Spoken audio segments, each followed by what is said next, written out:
Welcome back to the deep dive. We are really glad you're here for this one. Today, we are doing something a little bit different. A little bit. Usually, when the world talks about generative AI, everyone is obsessed with the shiny exterior.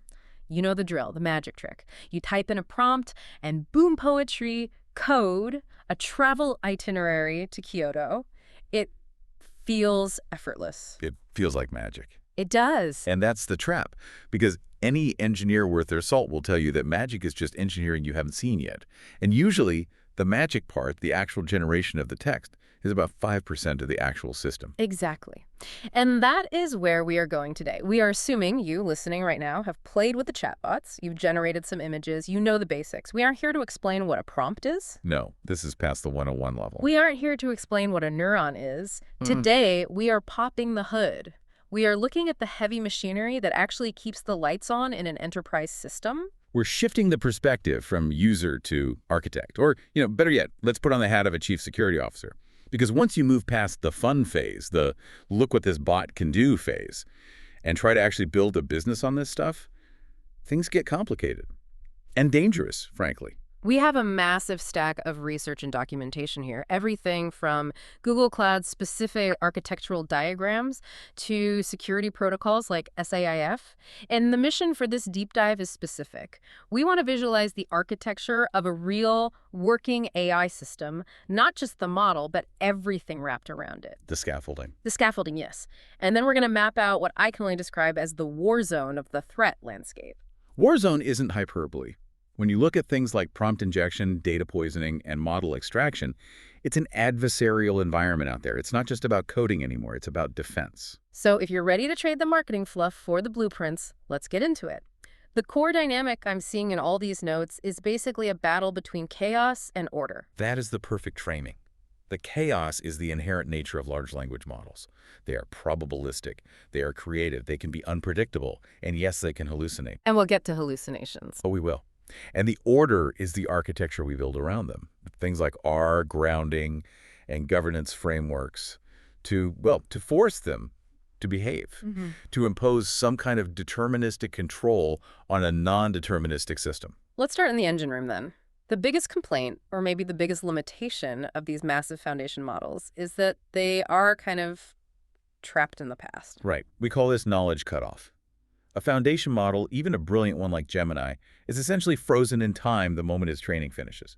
Imagine you spend months training a model on the entire internet up until December 2023. Okay. On January 1st, 2024, that model is already becoming obsolete. New events have happened, new facts exist, it knows nothing about them. It's like buying the most expensive encyclopedia set in the world, sealing it in glass, and then being surprised when it doesn't know who won the Super Bowl this year. Exactly. If you ask it about a stock price from 5 minutes ago or a policy change your company made yesterday, it has no idea. It physically cannot know that because those bits of information didn't exist when the weights of the model were being set. And the immediate reaction from a lot of business leaders is, well, let's just retrain it, feed it our new data. Which is a logical thought, but practically impossible. Retraining a massive foundation model involves thousands of GPUs running for weeks or months. It costs millions of dollars. You cannot do that every time you upload a new PDF or a new sales report. It's computational suicide. It absolutely is. So Yeah. You need a workaround. You need a way to inject new knowledge without rebuilding the whole brain. So the industry solution, and this is all over the documentation we have, is something called RAG, Retrieval Augmented Generation. But RAG. It sounds like a terrible acronym, honestly. RAG. It sounds like an old cloth. It's not the prettiest name, I agree. But it is the backbone of enterprise AI. If you are building an app today that uses AI, you are almost certainly building a RAG pipeline. Let's walk through this workflow. I want to visualize it step by step for the listener because I think people gloss over the mechanics. Imagine I'm an employee at a big bank. I go to my internal AI tool and I type, what is the procedure for approving a loan for a small business in 2025? That's step one, the user query. Right. Simple enough. Now, step 2 is where the magic, or really the math, starts. That text input, those words you just said, need to be translated. The computer doesn't understand loan or business or procedure the way we do. It has no concept of money or commerce. None. It needs to turn that text into numbers. This is where embeddings come in. This is where we get into embeddings. I feel like this is a buzzword people hear constantly but don't essentially grasp. The source material defines the embedding model as transforming the user's plain text query into a numerical vector. But let's break that down. What does that actually look like? Let's unpack it. I like to use the librarian analogy, but let's make it a sci-fi library. Imagine a library that is infinitely large. If you walk up to a standard librarian, let's call him the keyword librarian, and say, I want books about small business loans, he is going to run around looking for the word loan on the spine of the book. Right, that's the Command F approach, the old way. If the book says fiscal lending strategy but doesn't use the word loan, the keyword librarian misses it completely. Exactly. And that's why old internal search engines were so bad. They were rigid. They were literal. Embeddings changed the game. The embedding model acts like a hyper-intelligent librarian that organizes books not by title, but by meaning, by concept. So it reads the book, understands what it's about, and places it on a shelf based on the vibe, the essence of it. In a way, yes. A very mathematical way. It takes your request business loan and converts it into a specific set of coordinates, a massive string of decimal numbers. It says, okay, the meaning of this request lives at aisle 4, shelf 12, position 98.2. It's a point in space. So we are turning language into geometry. We are turning a sentence into a coordinate on a map of meaning. Yes. We call this the vector space. To visualize it, imagine a 3D graph with X, Y, and Z axes. Maybe the X-axis represents organic versus synthetic. The Y-axis is liquid versus solid. The Z-axis is hot versus cold. Okay, I'm picturing a cube, like a big empty room. In that cube, milk and water are going to be plotted right next to each other. Yeah. They're both organic liquids. Concrete is going to be way across the room because it's synthetic and solid. Steam might be near water on the X and Y axis, but far away on the Z axis because it's hot. So distance equals similarity. Things that are conceptually similar are mathematically close together in this space. Precisely. But here's the kicker. These models don't just use 3 dimensions. They use hundreds or thousands of dimensions. We can't visualize a 700-dimensional space. Our brains aren't built for it. But the math works perfectly. And each dimension represents some abstract feature of language or meaning that the model learned. Exactly. It captures the nuance. It knows that bank, credit, lending, and interest all cluster together in this high-dimensional space. It knows king minus man plus woman equals queen because the vectors line up that way. That is mind-bending. So back to our workflow at the bank. Step 2 is turning the user's question into this vector coordinate. Step 3 is vector search. Correct. The system takes that coordinate, that point on the map, and it looks at its database of documents. Now, critically, all the bank's documents have already been turned into vectors. They're already plotted on the map.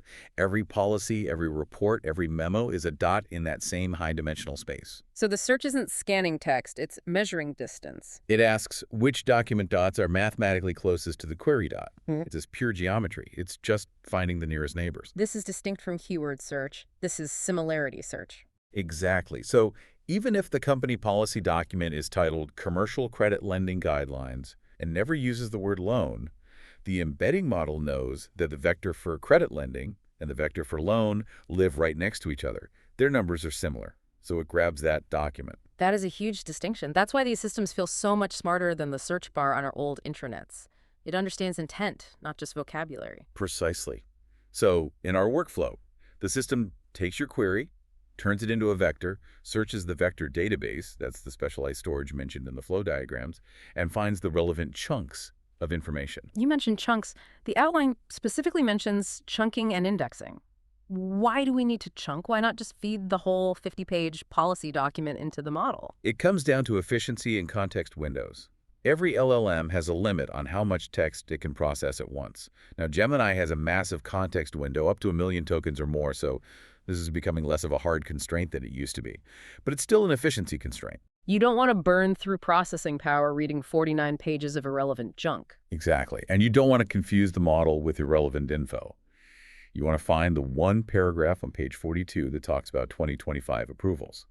So chunking is basically slicing the library books into paragraphs so the system can be more precise.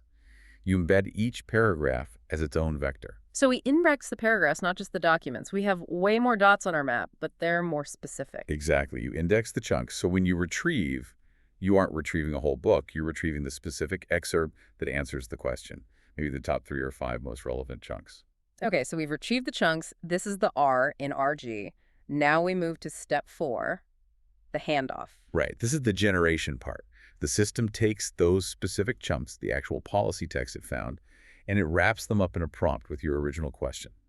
It essentially says to the LLM, hey model, here is a user question, and here's some text I found that I think contains the answer. Using only this text, answer the user. So the LLM isn't relying on its own memory from 3 years ago. It's analyzing the fresh data we just handed it. Precisely. It's like an open book test.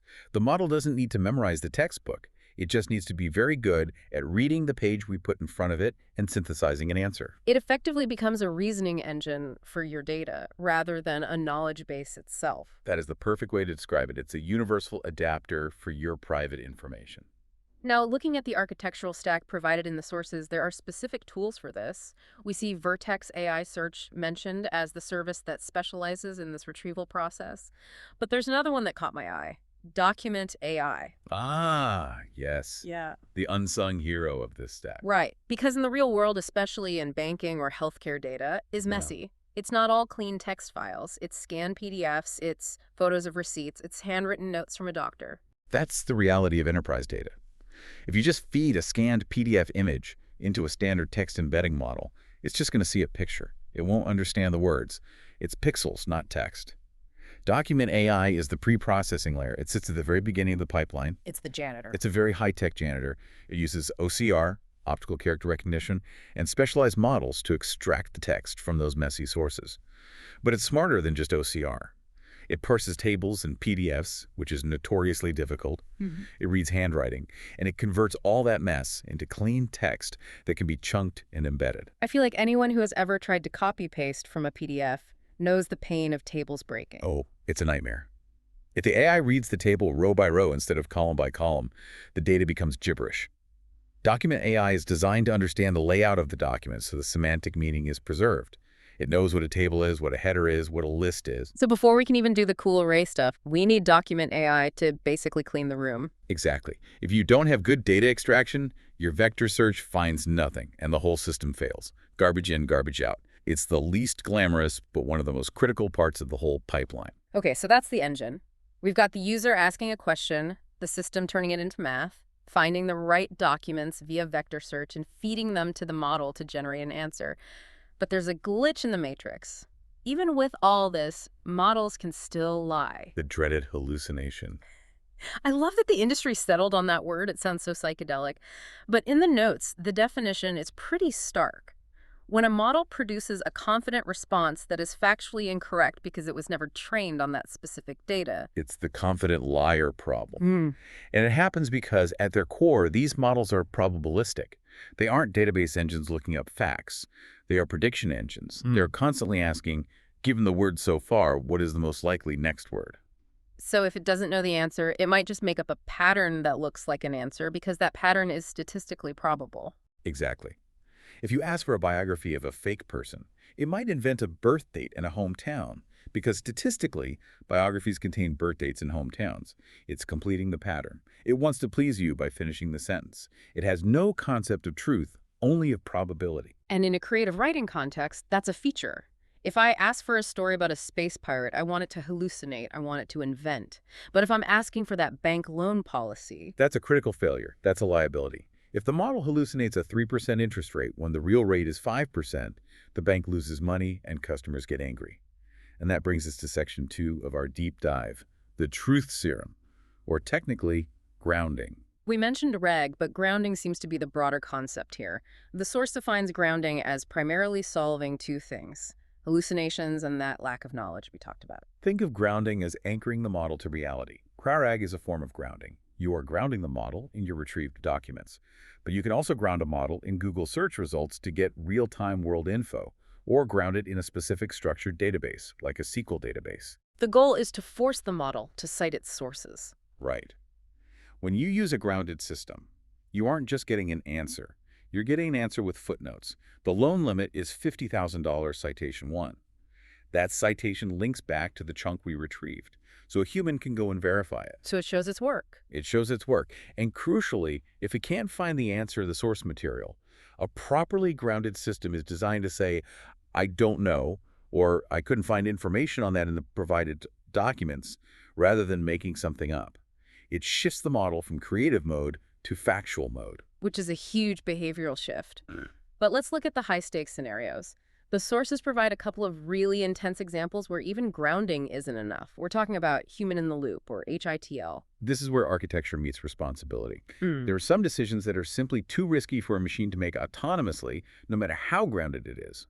The error rate might be 0.1%, but if that error kills someone or causes a $1 million lawsuit, it's unacceptable. The example from the source is a healthcare organization building a doctor's assistant to draft patient notes. This is a classic scenario. The AI listens to the patient visit, transcribes it, and drafts the note for the electronic health record, EHR. That is a massive time saver for the doctor. We are talking hours of admin work saved every day. I can see the appeal. Absolutely. Yeah. But the constraint here is non-negotiable. A human doctor must explicitly approve every single note before it saves. The AI is the drafter, the human is the approver. Exactly. The AI proposes, the human disposes. And the source also mentions a legal context. A lawyer using AI to draft a contract. You don't just generate a contract and email it to the client. The lawyer reads it, verifies it, and clicks approve. This ties directly to the accountability and safety principle in the responsible AI framework. It does. And I think it's important for the listener to understand that automation isn't a binary switch. It's not manual versus AI. It's a spectrum. For low-risk tasks like recommending a movie, maybe you have full automation. For high-risk decisions, like that bank loan or a medical diagnosis, HITL is the safety net. It ensures that a human is ultimately accountable. But there's a psychological danger there too, isn't there? I'm thinking of automation bias. If the AI is right 99% of the time, the doctor might stop reading the notes carefully and just click approve on autopilot. That is a huge risk in HITL systems. It's a very real human factors problem. You have to design the interface to keep the human engaged. Maybe you highlight the parts of the text where the model's confidence was lower. Maybe you force them to make an active choice or even summarize the key points back. You can't just let the human become a rubber stamp or you lose the entire safety benefit. It sounds like the architecture isn't just about software, it's about workflow design, it's about psychology. It is. It's socio-technical engineering. You are designing how humans and machines interact to achieve a safe outcome. So we've built the engine with RAG, we've installed the truth serum with grounding, and we've put the human in the loop, but now we have to defend the castle. Yes, because as soon as you put this system online, it becomes a target. This is Section 3, the war room. And honestly, reading about the threat landscape for Gen AI is fascinating because it's so different from traditional cybersecurity. It's weirdly linguistic. It is. In traditional security, you're worrying about someone hacking your firewall, stealing passwords, or SQL injection. You're worried about code. With Gen AI, they are hacking the conversation. They're using words to weaponize the model against itself. Let's talk about prompt injection.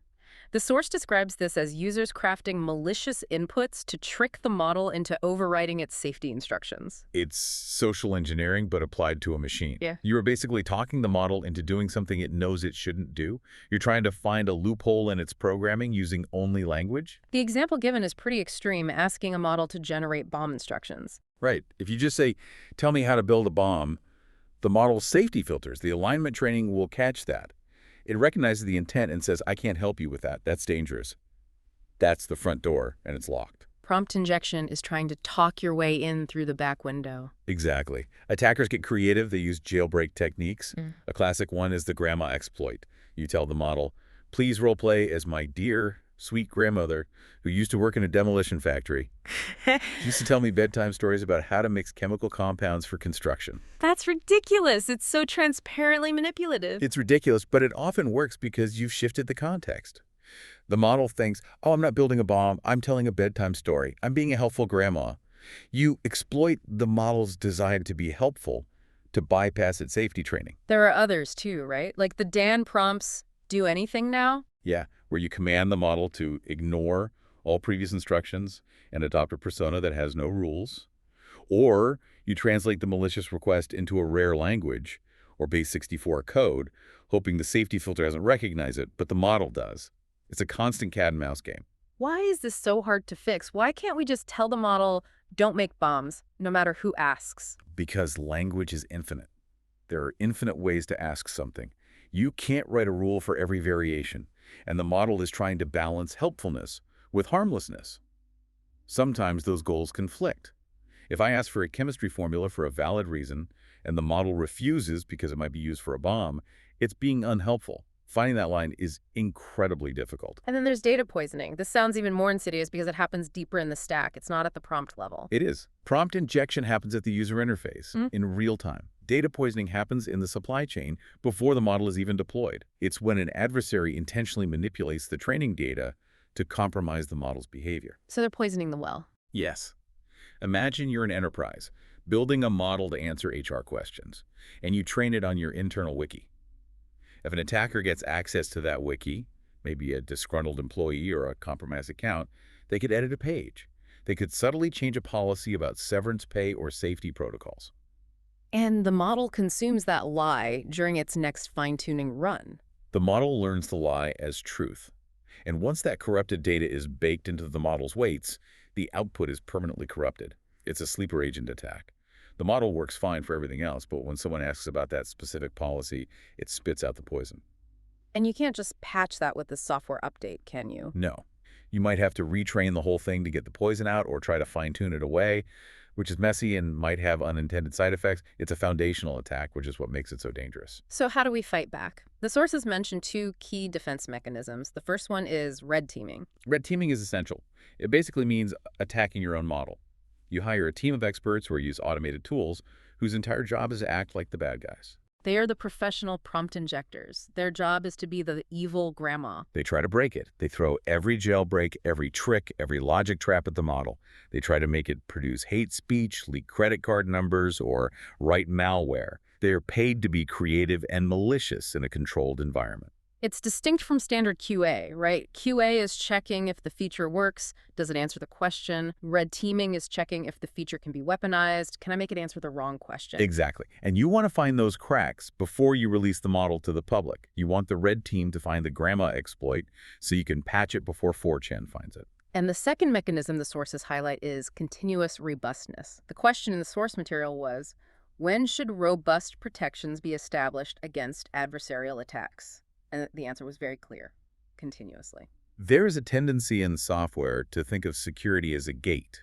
Okay, we passed the security audit, we are safe now, launch it. In AI, that's dangerous thinking. Why? What makes AI different? Because of drift, data drift and model drift. The world changes. The inputs your users are sending change, and the attackers change. The prompt injection technique that works today didn't exist last month. If you aren't monitoring your model in production, watching the inputs and outputs for suspicious patterns, you are a sitting duck. So it's a life cycle, not a checkpoint. You need security during training to prevent poisoning and security in production to catch the injections. Exactly. Eternal vigilance. You need automated systems watching the chat logs for signs of attack, blocking IPs that are trying to jailbreak the model. It's an active defense, not a static wall. Okay, let's move up a level. We've been in the trenches with the security team. Now let's go to the C-suite, the control tower. This is about governance. This is where we take all those disparate security practices, red teaming, grounding, filters, and wrap them in a coherent business strategy. The Google Cloud source material heavily references something called SAIF. SAIF, the Secure AI Framework. Right. SAIF is the strategic framework recommended to systematically address risks like model theft, data poisoning, and supply chain attacks. It's the playbook for the CSO. It helps organizations map their existing security policies like access control and data classification to this new AI world. One of the key pillars mentioned under this governance umbrella is lineage, or traceability. This sounds boring. It sounds like filing paperwork. It does. Lineage. It sounds like we're tracking the royal family tree. Laughing. In a way, we are. We are tracking the royal family of your data. The source states that lineage is critical so auditors can track exactly which data and code produced a specific model version. Why does that matter so much? Why do I care which dataset version 2.1 used? Imagine that bank loan scenario again. The AI denies a loan application. The customer sues, claiming discrimination. They say the AI is biased against their demographic. You are now in court. The computer said no isn't a legal defense. Exactly. You need to be able to go back and prove. This decision was made by model version 2.1. Here is the exact data set it was trained on. Here is the exact prompt that was used. Here are the safety filters that were active. If you don't have lineage, if you don't have that audit trail, you have no defense. You can't prove you weren't negligent.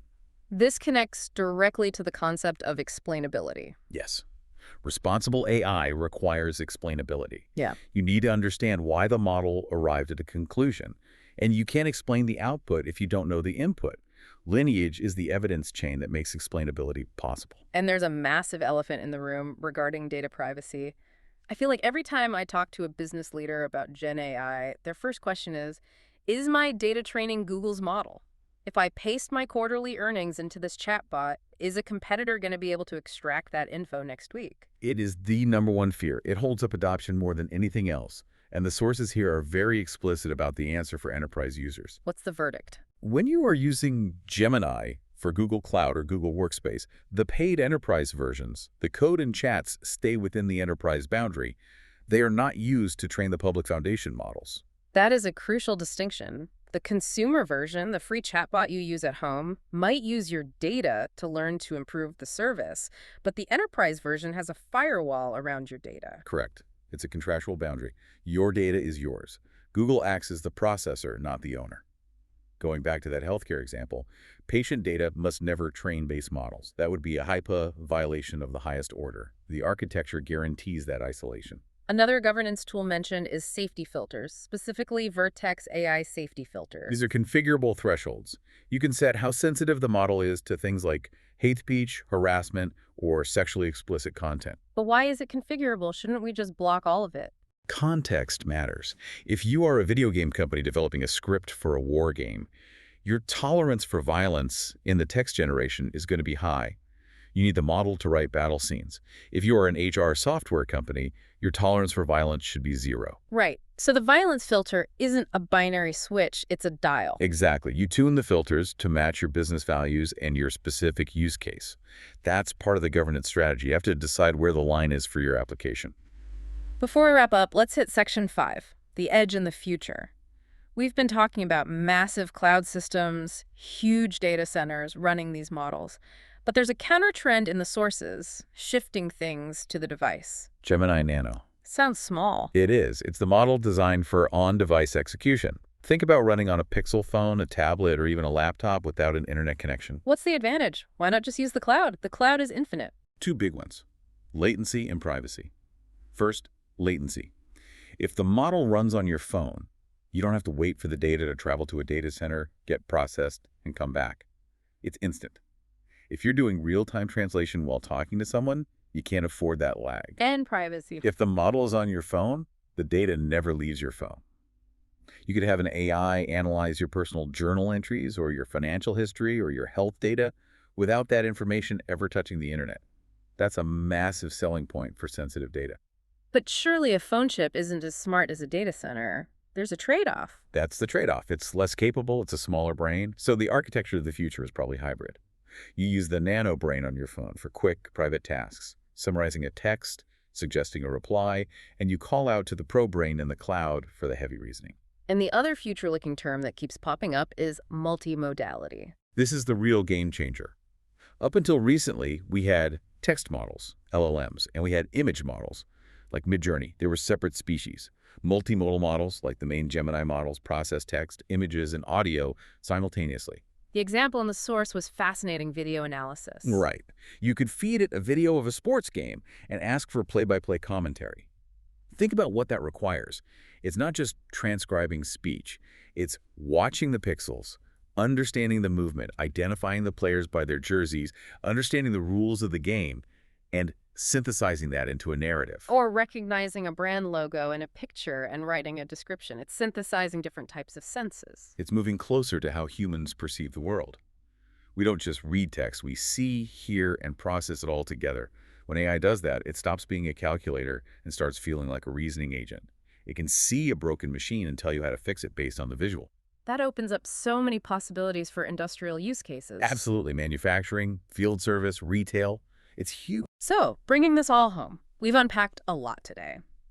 We started with the RAG workflow, the engine that turns text into math to find the truth using embeddings and vector search.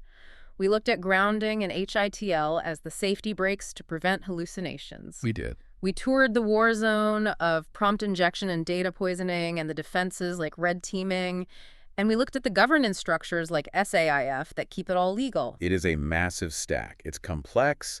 It's a lot more than just an API call. What stands out to me is this realization. Building an enterprise AI system seems like it's about 20% coding the model and 80% governance, architecture, and security. That is exactly right. The magic of generation is actually the easy part now.